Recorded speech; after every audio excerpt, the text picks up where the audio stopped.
Hello everyone and welcome back to a pretty nice exciting chess game from the chess history from 1984.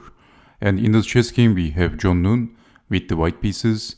He was a strong English chess grandmaster and his opponent is Yasser Seirawan, and he was also a pretty strong chess player at the time. And Yasser Seirawan is a chess commentator in these days and he is pretty famous. He also has many lectures in YouTube, so you can easily find the lectures by Yasser Seirawan in YouTube. So his chess commentary is one of the greatest. So let me show you what happened in this chess game. This is also a pretty instructive chess game. John Nunn starts the game with e4, c6 by Seirawan. He is playing the Caro-Kann defense, d5, the exchange variation, and then c4, and this is the Panov Botvinnik attack. Knight to f6, knight to c3, g6, exchanging the pawns, developing the knight, bishop to g7 and bishop to c4, knight to b6, bishop goes back, knight to c6 and both players castled, d5, knight in, bishop out, asking a question, capturing the knight, capturing back, and allowing to damage the pawn structure. So Seirawan simply and naturally captured the pawn, and in this position you can see that white's pawn structure is messed up. Seirawan messed up white's pawn structure. So queen to d7, rook over, knight back, extra defense to the e-pawn maybe, and then relocating the knight is the idea. Centralizing the rook, bishop goes back, pushing the pawn, and we have knight to a4. The knight can jump in on c5.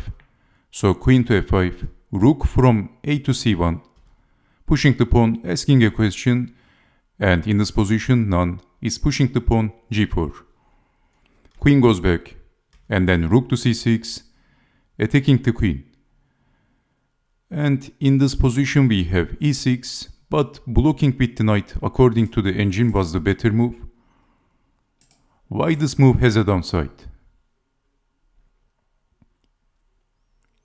Well, this move has a downside because it gives white a pass pawn, d6, and this pawn is going to be a pain in the neck. So watch this, knight to e7. Well, if capturing the knight, then capturing the knight. But in this position, if capturing the knight, if b takes on a4, then first bishop to g5, let's say capturing the pawn and then pushing the pawn, and this is forking the knight and the rook. As I said, this d pawn is super dangerous. So defending the rook and then pushing the pawn and promoting the queen. And capturing the queen, capturing the rook. Blocking with the bishop is the only move, and then bishop to h6, and this is losing for black. Okay, so in this position, not blocking with the knight but pushing the pawn was probably a mistake because it is giving white a pass pawn. Maybe Seirawan underestimated the power of the d-pawn. Knight to e7, and if capturing the knight, then capturing the knight on a4, and this pawn, this d-pawn is going to fall eventually. So John Nunn is keeping the pawn. He played bishop to g5, knight to d5 by Seirawan. Also he is attacking the queen. And what would you do in this position?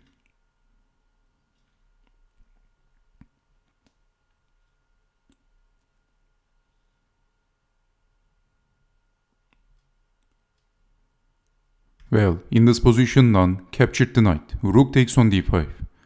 And after e takes on d5, the queen is under attack, but then bishop takes on f6, giving up the rook, but then black also has to capture the queen, capturing the rook. Bishop takes on f6, and then d7, and the pawn is going all the way. And the rook is coming to c8, so black has to do something about it, defending with the rook. And then here comes knight to c5, defending the pawn with the knight. Bishop takes pawn, black is a pawn up. But white has this very annoying pass pawn. Bishop goes back. Knight to b7, defending the rook.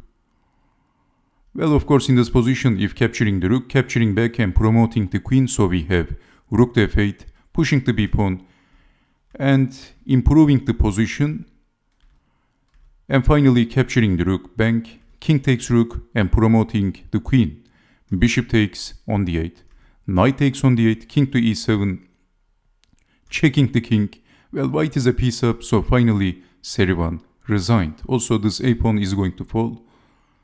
Knight to c5 and attacking the pawn, and there is no sensible defense in this position, so this is why Yasser Seirawan resigned. Another pretty instructive chess game by the Panov Botvinnik attack against the Caro-Kann defense. So you can also study the Caro-Kann defense variation, Panov Botvinnik attack, and try that in your own chess games. And maybe you can win some games against the Caro-Kann defense. So with using the Panov Botvinnik attack, why not? So thank you very much for watching. And this was the notable chess game by John Nunn against Yasser Seirawan. He was also a great chess player in the 1990s era, especially one of the opponents of Garry Kasparov. So maybe one day we will also check out the chess games of Seirawan. Why not? So thank you very much again. Stay safe and bye-bye.